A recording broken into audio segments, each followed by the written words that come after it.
BBC বাংলার অধিবেশন প্রবাহতে আপনাদের স্বাগত। আজ আপনাদের সাথে লন্ডন স্টুডিও থেকে আছি মানসী বড়ুয়া। ইন্নালিল্লাহ। পুরো মধ্যপ্রাচ্যে আবারও তৃতীয় বিশ্বযুদ্ধ শুরু হয়ে গেছে। মার্কিন যুক্তরাষ্ট্র জায়নবাদী দখলদার ইসরায়েলি বাহিনী তারা কোনোভাবেই ইরানের সামনে দাঁড়াতে পারছে না। ইরান নতুন নতুন হামলা চালিয়ে মার্কিন যুক্তরাষ্ট্রকে কুপোকাত করে দিচ্ছে। পরিস্থিতি অত্যন্ত জটিল আকার ধারণ করেছে। এখন দখলদার ইসরায়েলি বাহিনী আসলে কোনোভাবে দখলদারেরা ইরানের সঙ্গে পেরে উঠছে না, সবকিছু তছনছ করে দিচ্ছে। ইরানের এক একটি হামলায় দখলদার মাটির সঙ্গে মিশে যাচ্ছে। আর এরই মাঝে আমাদের হাতে এসেছে এই যুদ্ধের সর্বশেষ গুরুত্বপূর্ণ সবথেকে তাজা আপডেট সংবাদ আপনাকে জানিয়ে দিব। প্রথমেই জানাবো হরমুজে একের পর এক জাহাজে হামলা, আইআরজিসির কবজায় 2 জাহাজ। আলহামদুলিল্লাহ, মধ্যপ্রাচ্যে জাহাজে হামলা চালানো হচ্ছে, একের পর এক হামলা চালানো হচ্ছে। তবে 2টি জাহাজকে আটক করেছে ইরান। মধ্যপ্রাচ্যের গুরুত্বপূর্ণ নৌপথ হরমুজ প্রণালীতে একই দিনে পরপর 3টি জাহাজে হামলার ঘটনা ঘটেছে। এর মধ্যে 2টি জাহাজ ইরানের উপকূলের দিকে নিয়ে যাওয়া হয়েছে। জাহাজগুলো আটক করেছে ইরান। এরপর জানাবো হরমুজে 2 জাহাজে গুলির ঘটনায় উত্তেজনা তুঙ্গে, জানা গেল পরিচয়। মধ্যপ্রাচ্যের অত্যন্ত গুরুত্বপূর্ণ জলপথ হরমুজ প্রণালীতে দ্বিতীয় আরেকটি জাহাজে গুলি চালানোর ঘটনা ঘটেছে। এতে সাম্প্রতিক উত্তেজনা আরও তীব্রতর হয়ে উঠেছে। ব্রিটিশ নৌবাহিনী নেতৃত্বাধীন ইউকেএমটিও জানিয়েছে যে সর্বশেষ ঘটনায় একটি বহির্গামী কার্গো জাহাজ ইরানের পশ্চিমে প্রায় 8 নটিক্যাল মাইল দূরে গুলিবর্ষণের শিকার হয়েছে। গুলির পর জাহাজটি থেমে গেছে, তবে সৌভাগ্যক্রমে নাবিকদের কোনো ক্ষতি হয়নি। এদিকে পশ্চিম তীরে জানা যায় ইসরায়েলের হামলা। অধিকৃত পশ্চিম তীরের আল মুঘাইরার গ্রামে 2 ফিলিস্তিনির জানাজায় অংশগ্রহণকারী শোকাতুর মানুষের উপর হামলা চালিয়েছে ইসরায়েলি বাহিনী। ফিলিস্তিনি বার্তা সংস্থা অফায় তথ্য নিশ্চিত করে স্থানীয় সূত্রের বরাত দিয়ে অফা জানিয়েছে যে মঙ্গলবার গ্রামে একটি স্কুলে বসতি স্থাপনকারীদের হামলায় এক ফিলিস্তিনি কিশোর এবং এক ব্যক্তি নিহত হয়েছে। আজ তাদের জানাজার মিছিলে ইসরায়েলি বাহিনী তাজা গুলি ও স্টান গ্রেনেড এবং টিয়ার গ্যাস নিক্ষেপ করেছে। এবারে জানাবো আর্থিক অনিয়মের অভিযোগে চাপের মুখে নেপালের স্বরাষ্ট্রমন্ত্রীর পদত্যাগ। সাম্প্রতিক সময় অর্থ পাচারের মামলায় তদন্তাধীন ব্যবসায়ী দীপক ভট্টার সঙ্গে তার ব্যবসায়িক সম্পর্ক নিয়ে বিতর্কের মধ্যেই পদত্যাগ করেছে নেপালের স্বরাষ্ট্রমন্ত্রী সুদং গুরুং। কাঠমান্ডু পোস্ট জানিয়েছে যে সামাজিক যোগাযোগ মাধ্যমে পদত্যাগের ঘোষণা করেন গুরুং। ফেসবুকে তিনি লিখেছেন, আমার সঙ্গে সংশ্লিষ্ট বিষয়গুলো নিরপেক্ষ তদন্ত নিশ্চিত করতে এবং দায়িত্ব থেকে কোনো স্বার্থের আঘাত বা প্রক্রিয়ার প্রভাব এড়াতে এই সিদ্ধান্ত গ্রহণ করা হয়েছে। এবং সর্বশেষ জানাবো রাজধানীতে ছাত্র শিবিরের বিশাল বিক্ষোভ। চট্টগ্রাম সরকারি সিটি কলেজে শিক্ষক শিক্ষার্থী ও ছাত্র শিবিরের উপর হামলা, তেজগাঁয়ে কলেজের শিক্ষার্থী সাবিকুল হাসান রানা হত্যার বিচার এবং দেশব্যাপী অব্যাহত সন্ত্রাসী কর্মকাণ্ডের প্রতিবাদে রাজধানী ঢাকায় বিক্ষোভ মিছিল সমাবেশ করেছে ইসলামী ছাত্র শিবিরের নেতৃত্ববৃন্দরা। তারা তখন জানিয়েছে তারেক রহমান দীর্ঘ 17 বছর লন্ডনে পালিয়েছিল, গুপ্ত ছিল, অথচ তিনি এখন জামাতকে গুপ্ত বলছে। এটা অত্যন্ত নেক্কারজনক ঘটনা। প্রিয় দর্শক, এতক্ষণ শুনছিলেন সংবাদ শিরোনাম, এবারে বিস্তারিত। তবে তার আগে বন্ধুরা অনুরোধ থাকবে এই সংবাদটিতে একটি লাইক দিন।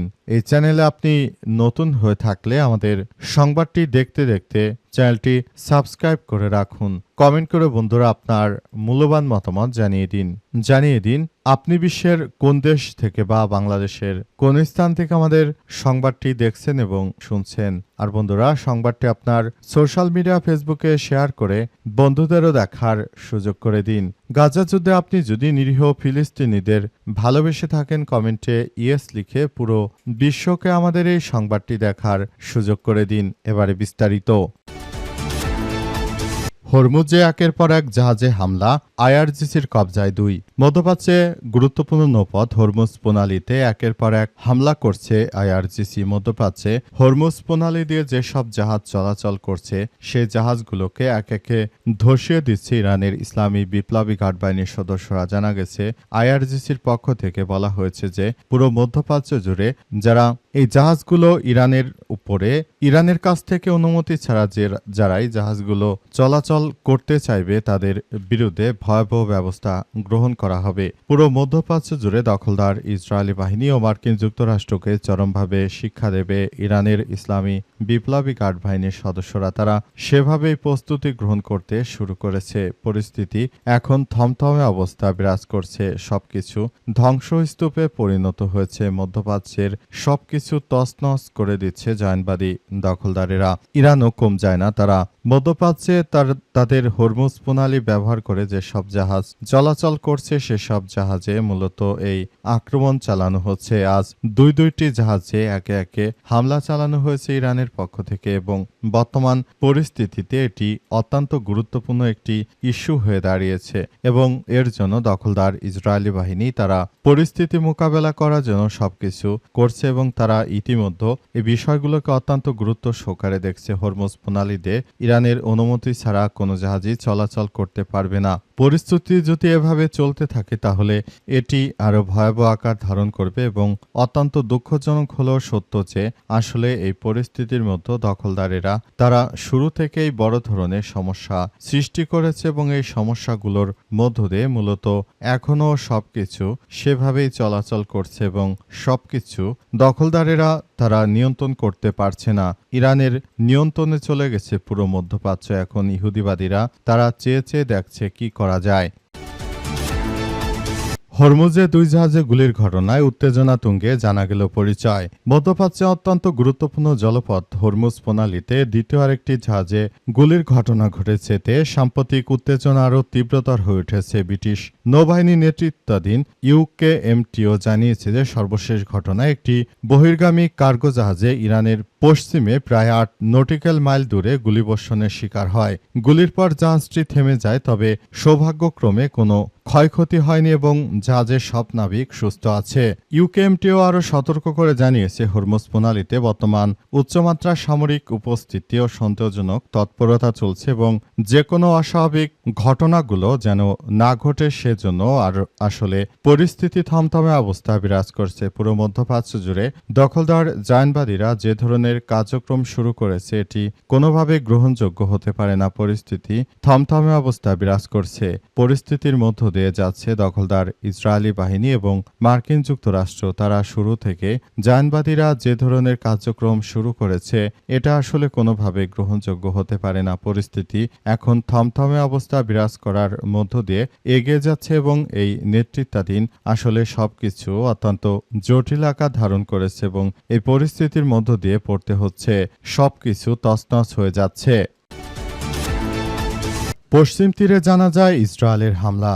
অধিকৃত পশ্চিম তীরের আল মোঘায়ের গ্রামে দুই ফিলিস্তিনি জানাজায় অংশগ্রহণকারী শোকাতুর মানুষের উপর হামলা চালিয়েছে ইসরায়েলি বাহিনী। ফিলিস্তিনি বার্তা সংস্থা ওয়াফা এই তথ্য নিশ্চিত করেছে। স্থানীয় সূত্রের বরাত দিয়ে ওয়াফা জানিয়েছে যে মঙ্গলবার গ্রামে একটি স্কুলে বসতি স্থাপনকারীদের সেটেলার হামলা এক ফিলিস্তিনি কিশোর এবং এক ব্যক্তি নিহত হয়েছে। আজ তাদের জানাজা মিছিলে ইসরায়েলি বাহিনী তাজাগুলি, স্টান গ্রেনেড এবং টিয়ার গ্যাস নিক্ষেপ করে। প্রতিবেদনে বলা হয়েছে যে ইসরায়েলি বাহিনী বাধা এবং হামলার মধ্যে স্থানীয় মসজিদে জানাজা শেষে তাদের গ্রামের কবরস্থানে দাফন করা হয়েছে এবং পুরো মধ্যপ্রাচ্য জুড়ে দখলদার ইসরায়েলি বাহিনী যে ধরনের আক্রমণ অব্যাহত রেখেছে এটি কোনোভাবে গ্রহণযোগ্য হতে পারে না। সারা বিশ্ব জুড়ে দখলদার বাহিনী যে ধরনের কার্যক্রম শুরু করেছে এটা কোনোভাবেই মেনে নেওয়া সম্ভব নয়। দখলদারেরা শুরু থেকে আসলে পরিস্থিতি ঘোলাটে করার চেষ্টা করছিল। তারা শুরু থেকে একদম ধ্বংসস্তূপে পরিণত করে দিয়েছে সবকিছু। অত্যন্ত দুঃখজনক যে ইহুদিবাদী ইসরায়েল তারা মার্কিন যুক্তরাষ্ট্রের সহযোগিতায় এখনো নির্বিচারে নিরীহ ফিলিস্তিনিদেরকে হত্যা করছে। এমনভাবে তারা হত্যাযজ্ঞ চালিয়ে যাচ্ছে। ইতিহাসে এমন বর্বর হামলা অতীতে কেউ কোনোদিনও চালায়নি। এটি অত্যন্ত দুঃখজনক একটি ব্যাপার হয়ে দাঁড়িয়েছে যে জানাজার নামাজ পড়াকালীন সময় ইহুদিবাদী ইসরায়েল নিরীহ ফিলিস্তিনিদের উপর আক্রমণ অব্যাহত রেখেছে। আর্থিক অনিয়মের অভিযোগে চাপের মুখে নেপালের স্বরাষ্ট্রমন্ত্রীর পদত্যাগ। সম্প্রতি সময় অর্থ পাচারের মামলায় তদন্তাধীন ব্যবসায়ী দীপক ভট্টার সঙ্গে তার ব্যবসায়িক সম্পর্ক নিয়ে বিতর্কের মধ্যেই পদত্যাগ করেছেন নেপালের স্বরাষ্ট্রমন্ত্রী সুদং গুরং। কাঠমান্ডু পোস্ট জানিয়েছে, আজ সামাজিক যোগাযোগ মাধ্যমে পদত্যাগের ঘোষণা করেন গুরুং। ফেসবুকে তিনি লিখেছেন, আমার সঙ্গে সংশ্লিষ্ট বিষয়গুলো নিরপেক্ষ তদন্ত নিশ্চিত করতে এবং দায়িত্ব থেকে কোনো স্বার্থের সংঘাত বা প্রক্রিয়ার প্রভাব এড়াতে সাম্প্রতিক সময়ে তার বিনিয়োগ, বিশেষ করে শেয়ার সংক্রান্ত বিষয়ে জনসম্মুখে ওঠা প্রশ্নে তিনি গুরুত্ব সহকারে নিয়েছেন বলেও জানিয়েছেন তিনি। এ বিষয়ে তিনি আরও বলেন, আমার কাছে নীতি পথ থেকে বড় এবং জনবিশ্বাসের থেকে শক্তি সব থেকে বড়। এজন্য আমি এই বিষয়গুলো আমার নামে প্রচারিত হওয়ার পরই আমি মনে করি যে আমার পদত্যাগ করা উচিত। এরপরেই আমি পদত্যাগ করেছি বলে সেখানে নিশ্চিত করা হয়েছে। সবকিছু তারা নিজেদের মতো করে পরিস্থিতি দেখভাল করছে এবং তারা জানিয়েছে যে আগামীতে যেন একটি সুষ্ঠু পরিবেশের মধ্য দিয়ে তারা এগিয়ে যেতে পারে বলে এসব বিষয়গুলো আসলে নিশ্চিত করা হয়েছে। পুরোপুরি সবকিছুর জন্য আসলে পরিস্থিতি অত্যন্ত জটিল আকার ধারণ করেছে। এই পরিস্থিতির মধ্য দিয়ে আসলে সবকিছু অত্যন্ত গুরুত্ব সহকারে দেখা হচ্ছে। পরিস্থিতি যতই জটিল আকার ধারণ করুক না কেন, দখলদাররা আসলে কোনো কিছুই করতে পারছে না। পুরো পরিস্থিতি অত্যন্ত সংকটময় পরিস্থিতির মধ্য দিয়ে চলে যাচ্ছে বলে সেখানে বলা হয়েছে।